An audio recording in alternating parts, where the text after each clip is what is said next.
With Fibber McGee and Molly.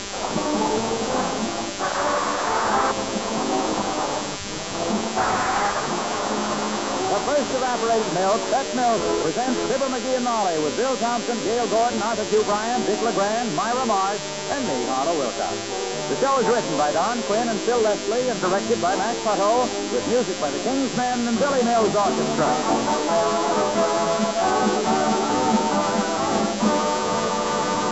Day after tomorrow in Galveston, Texas, 4 mighty pretty little girls will be celebrating their 12th birthday.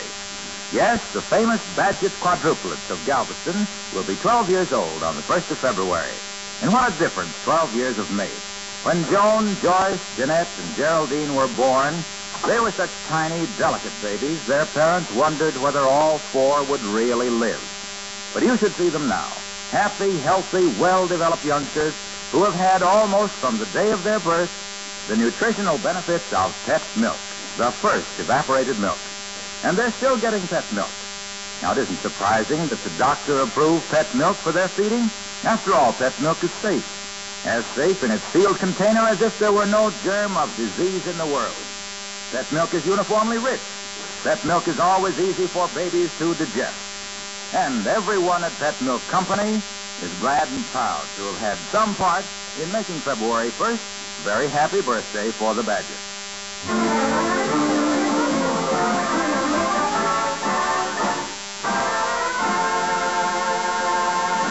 Mr. McGee of 79 Wistful Vista is a man with millions of ideas. And it's just as well that he has so many because only about 1 in a million is any good. Listen to the one he has now as we join Fibber McGee and Molly.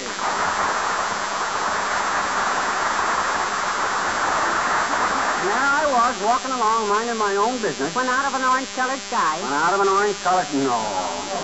When all of a sudden I get this great idea. Rocked me right back on my heels, which are so worn down I would have fell over backwards if I hadn't been leaning against the window of the Third National Bank. Why were you leaning against the bank window? I was sore at old man McDonald, the president of it. I don't get it. Well, on the window it says Third National Bank. Assets, $65 million. Yes? Well, I'm just wide enough that when I lean a certain way against that window, I cover up the million and it says assets, $65. I really cheapen the joint. If I could gain 5 inches in the hips, I'd throw them into bankruptcy. That's wonderful. Nobody who ever saw you in a bathing suit would accuse you of having $1 million figure. But, say, wait a minute. What was the great idea you had? What idea? Oh, the idea. A skating party at Dugan's Lake. A skating party at Dugan's Lake? Yes. Why, McGee, that is a good idea. Yeah. Just cold enough? Yep. Full moon? Yep. Why, that should be fun. Have you done anything about it? Certainly. With me, to think is to act. Executive type. Quick decisions. Boom, boom, boom, flash. I rushes over and sees Doc Gamble. Then I calls for trivia. Wilcox, the old-timer, and it's a firm deal. Everybody accepted. And Ole. Well. Everybody's chipping in for the expenses, I presume. No, sir. My party, kiddo. I owe all these guys, socially speaking, and this is my way to even things up. I got the car full of groceries, hot dogs, hamburgers, marshmallows, buns, and root beer. I got 6 pounds of butter, which I just put in the oven. You put 6 pounds of butter in the oven? Yeah, but I ain't going to light the oven till just before we leave. Then we can have hot buttered root beers all evening, you see.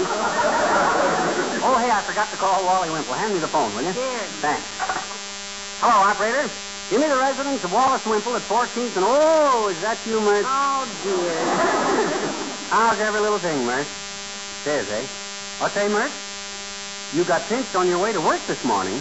Heavenly days, what'd she do? Oh, she put up a terrific holler. Did it do any good? Yeah. The guy blushed and left the elevator at the next floor.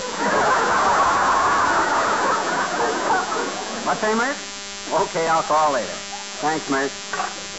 Now, let me see now. We'll need a lot of blankets, a couple of electric heaters. What do we plug the heaters into at Dugan's Lake, a knothole in the tree? Why, certainly not. Plug them into the cigarette lighter on the dash in the car. Aha, remember we tried that once and set the car on fire? Certainly, but this time I'm bringing a bucket of sand to throw on the fire. Oh, I thought of everything this time, kiddo. We can have the... Come in. Hi there, kids. Hello, children. Well, for goodness sake, Dr. Gamble and the old-timer. Come in, both of you. Hi, fellas. Hey, Molly, these guys are riding out to Dugan Lake with us. You all ready to go, gents? If 2 suits of red flannels, 3 sweaters, earmuffs, and mittens prepped me for this operation, I'm as ready as I'll ever be. Me too, Johnny. Can't wait to get out on that ice with my new skates. Spins, twirls, figure eights, jump over a barrel, somersaults, all kinds of fancy stuff. Well, you must be quite a skater, Mr. Old-timer. Who knows, daughter? I'll try anything once. Well, now, if you boys will excuse me, I'd better be making a couple of jugs of hot coffee and getting some blankets and things together. You betcha, kiddo. You get the stuff together, and I'll handle the party from there on. Remember how I always used to manage these things back in Peoria? Out at Kickapoo Creek? Sure she remembers. Look at her shudder. Look, Leatherhead. What do you want, Doc? He means me, old-timer. I'm the leatherhead. Oh. Excuse me, Doc. Well, I was just going to say that I have misgivings coming to this party. Good. Bring her along, too. The more the merrier. Yes, sir. Bring her along. The trivia's bringing a date, too. You want to bring Bessie along, old-timer? Oh, I'd like to, Johnny. But Bessie's in the hospital with a busted leg. Oh. She was skipper of a Mississippi riverboat last month and fell down a gangway. Being a southern girl and very modest. I never heard of modesty breaking a leg. What happened? Well, sir, she was standing on the bridge. Yeah? She just rung the engine room for reduced speed. Yeah? The passenger walks up and says, "Pardon me, Captain, but your ship is slowing." Bessie grabs at her skirt, dashes for the cabin, and falls down a gangway. Coffee jug. Oh, I'll over here.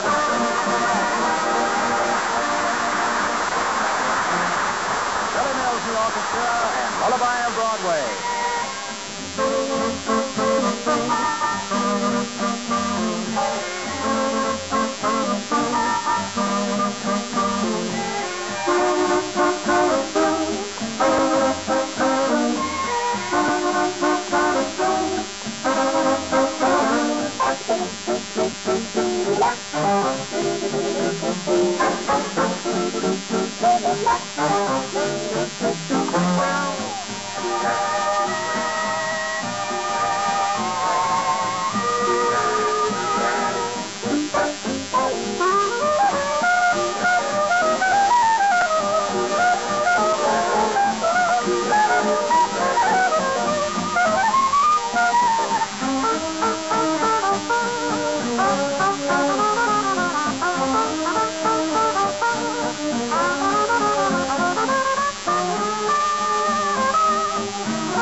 Isn't it beautiful out here?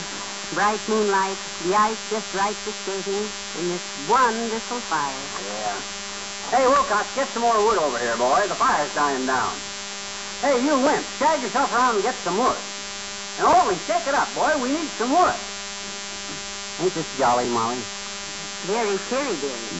Has it occurred to you, blabbermouth, to go get some wood yourself? Why don't you go out in the woods and let somebody else sit here in this log and be obnoxious? Who, me? Why, I'm the hostess, Doc. How would it look if I deserted my guests and went dashing here, there, and everywhere? It would look very pretty. Well, my gosh, I'm throwing the party. I picked the spot, I lit the fire, attaboy, Ole, attaboy. Dump the firewood right on the pile there.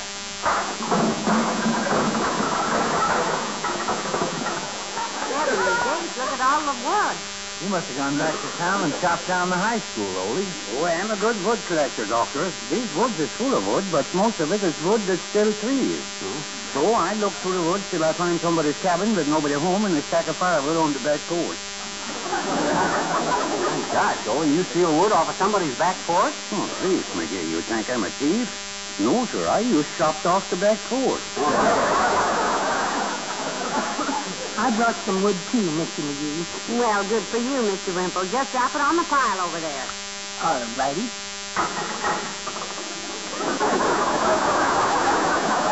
Isn't that wonderful?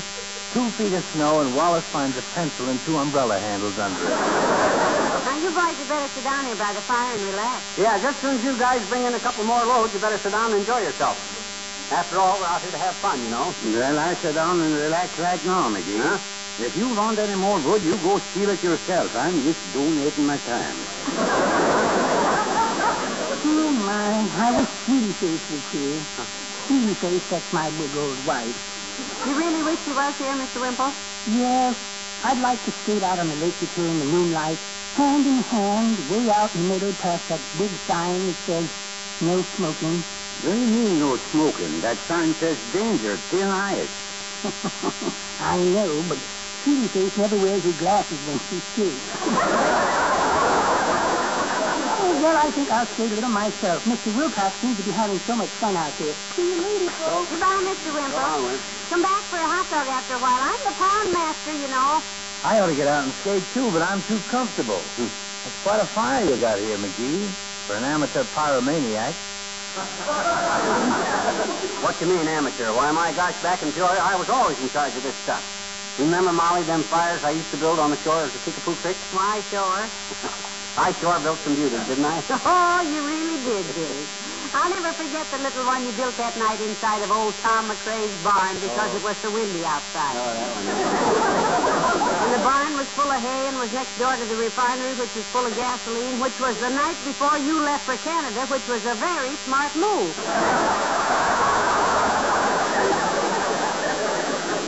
And a fast one.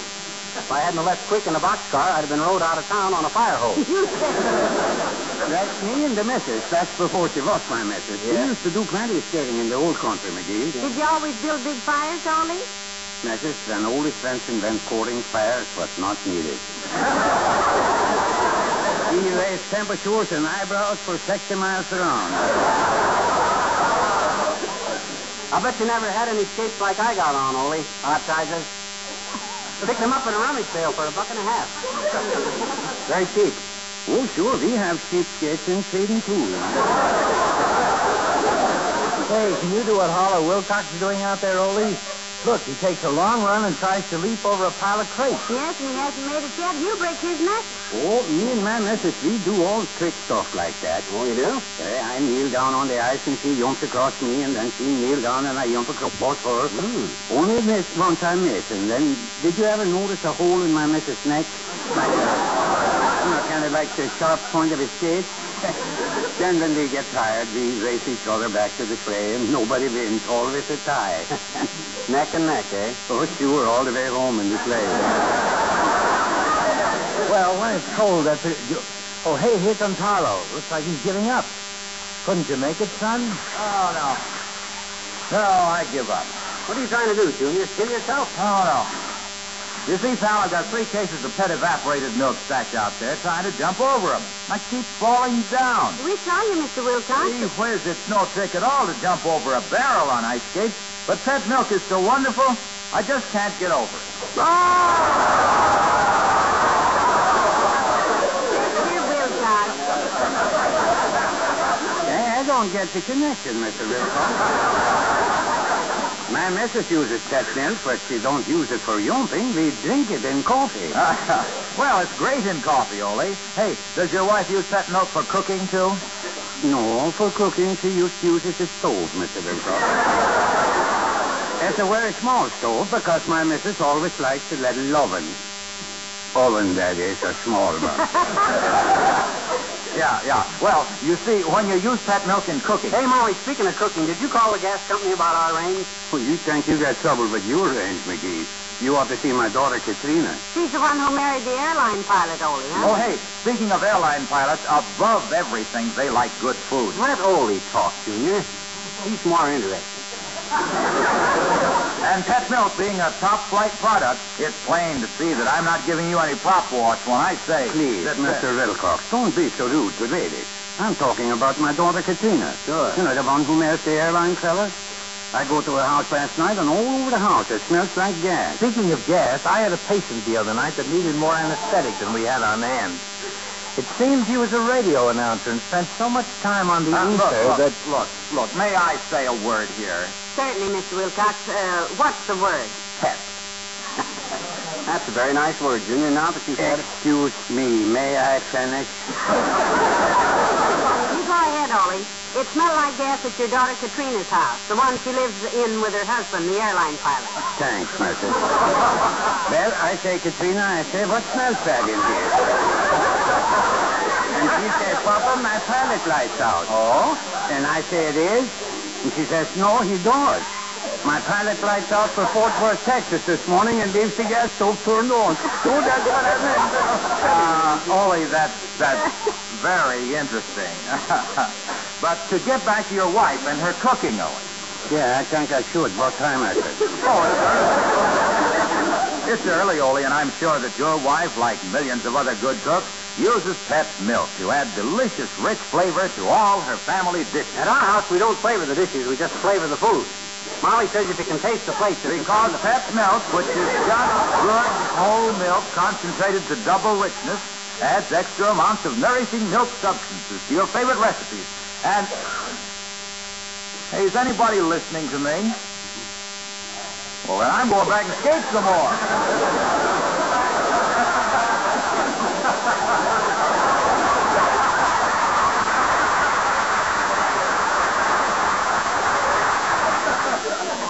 He's a nice boy. Who does he work for? The pet milk people.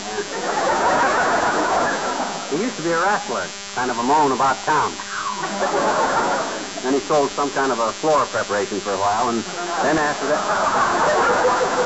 Hey, Molly, how about skating with me? Oh, I'd love to, dearie, but I can't just yet. I'm the hostess, and here comes Mayor Latrivia. Oh, look, he's got a girl. Oh, Quite a dish, too.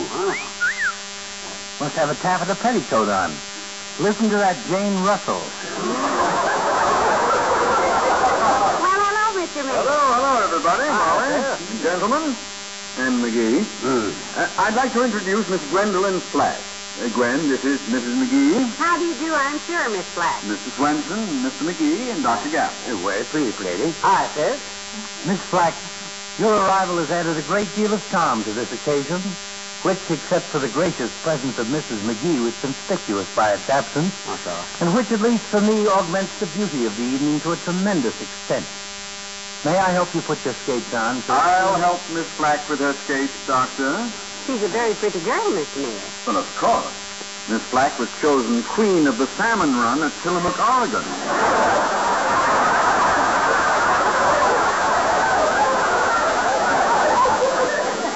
That was in 1936. You're running again this year, aren't you, Gwendolyn? Yes, fighting my way back upstream, as it were. Yes, she's not only beautiful, she's talented. You know, nowadays beauty contests are not judged on looks alone. The prizes go to those who are not only pretty, but accomplished. And what is your special accomplishment, my dear? I'm a blackjack dealer. In a gambling joint? No, in the police station. When the detectives go out on duty, I hand them the blackjacks. Come to think of it, I knew a blackjack dealer that dealt blackjack in the back of a snack shack in Hackensack. His name was Mac Black. Mac Black had dealt blackjack in Hackensack since way back. He had a knack for picking a blackjack from the back of the stack, but Mac Black got the sack for a fact when they caught him with a pack of cracked jacks stacked in the back of the snack shack in Ohio.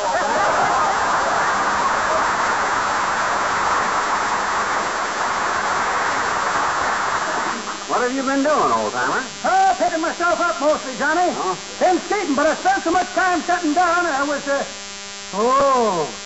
pretty girl. Who you with, honey? He's with me. Miss Black, may I present a character known to one and all, for want of more imagination on the part of our writers, as the old-timer? Hello. Jerry, you let me help you with the skates? I'll help you. I'll help Let me, No, I'll help you with yours, Molly. I meant I'll help Miss Black. No. Let me hear. Gwendolyn, put your foot up. Let go of my leg, Latrivia. Oh, excuse me. I thought that was... Here I am, Charles, over here. I thought you were helping me. That was me, honey. I was right-handed, so I said, get over it.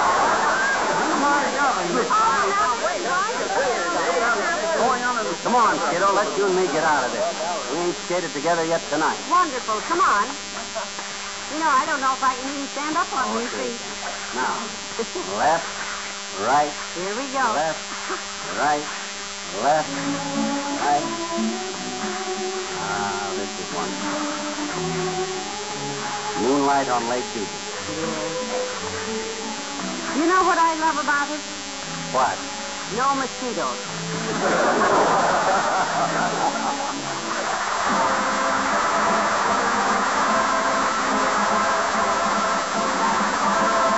Northward we go, out to Dugan Lake in the snow. Riding, sailing, sailing, sailing, sailing, sailing, sailing, northward home. The King's Men and Saskatoon, Saskatchewan.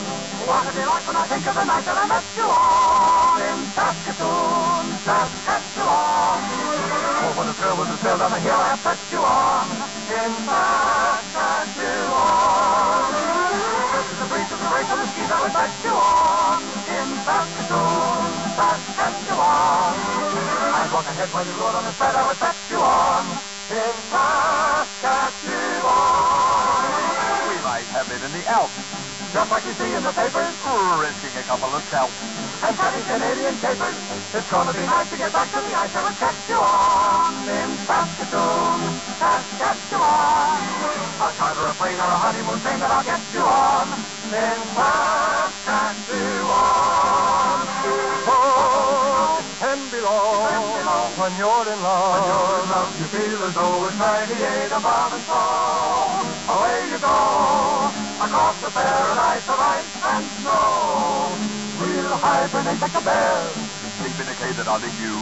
we'll be a tropical pair, and melt our Eskimo igloo. As soon as I've heard one affirmative word I can catch you on, I'll whisk you to Saskatchewan. I'll charter a plane or a honeymoon train and I'll catch you on to snappy, silvery, sunny, sparkling Saskatoon, Saskatchewan.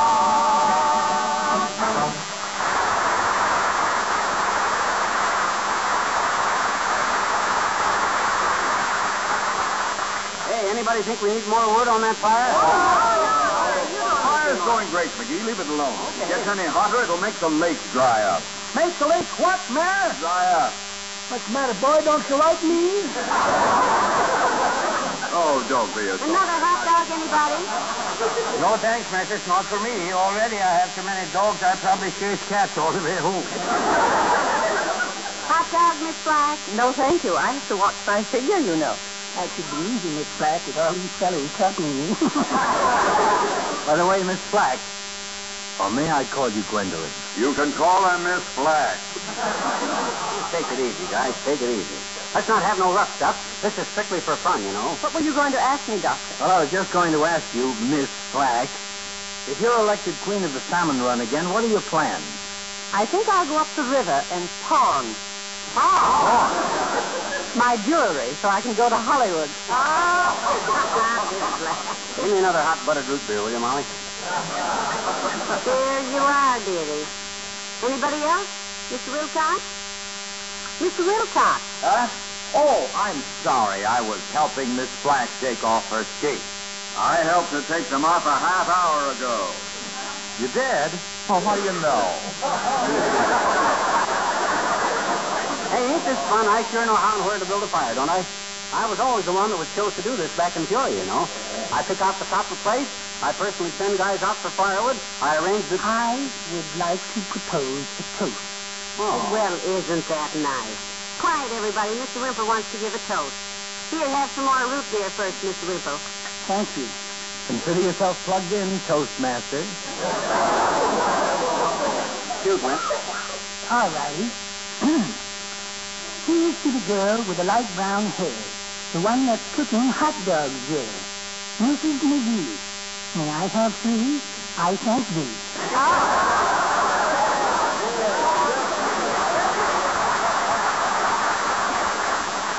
And now I would like to make a little toast. Good. Here's a bun and a long fork, Mr. Mayor. Go right ahead. No, I mean a toast that we can all drink. You can't drink toast, boy, unless you dunk it in your root beer, and then it gets all soggy. I tried that a while ago. No. I didn't mean actual toast. I mean a toast. Well, you go right ahead, Mr. Mayor. If you want to eat toast while everybody else is making up silly poetry and stuff. I don't want to make a silly toast for you. Well, look, when I said I wanted to make a little toast, you...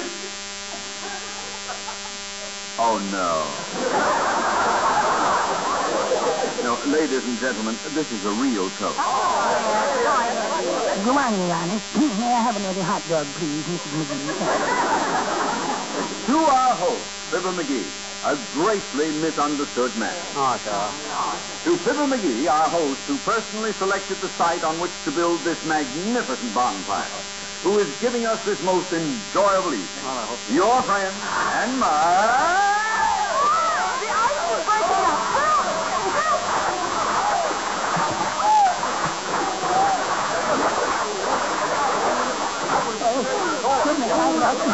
McGee, you didn't build a fire on the shore. You built it on the ice. Yeah. And you know what? All my fires used to do that back in Peoria, too. Everybody getting out on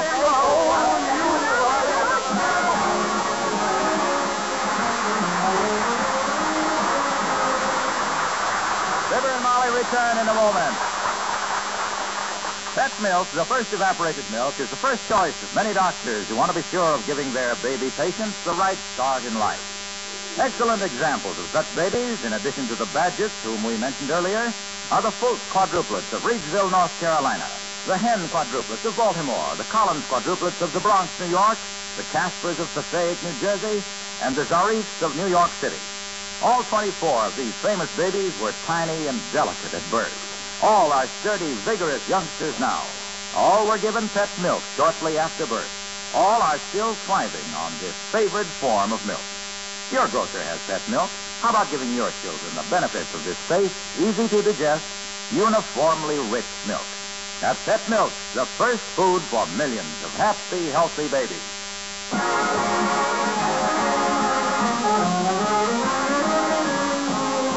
Boy, it sure feels good to get into some dry clothes, don't it? Yes, indeed. You know, it's amazing how well everybody took it, though, McGee. Yeah. Very philosophically. Nobody blew up at all. Nope. No, they're just too wet to burn, I guess. Good night. Good night, all.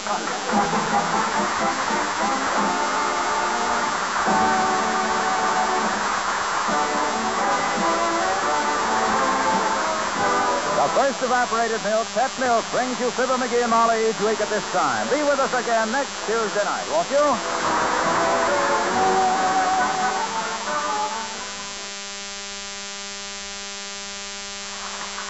Who usually has the say-so about wedding plans? The bride, the groom, the bride's family? Well, whatever usually happens definitely does not happen in the story of the week next Saturday morning on Pet Milk's Mary Lee Taylor program. Be sure to hear this surprising story, together with Mary Lee Taylor's famous recipe for pancakes with sausage patties. Tune in next Saturday morning, sure, for the Mary Lee Taylor program on NBC.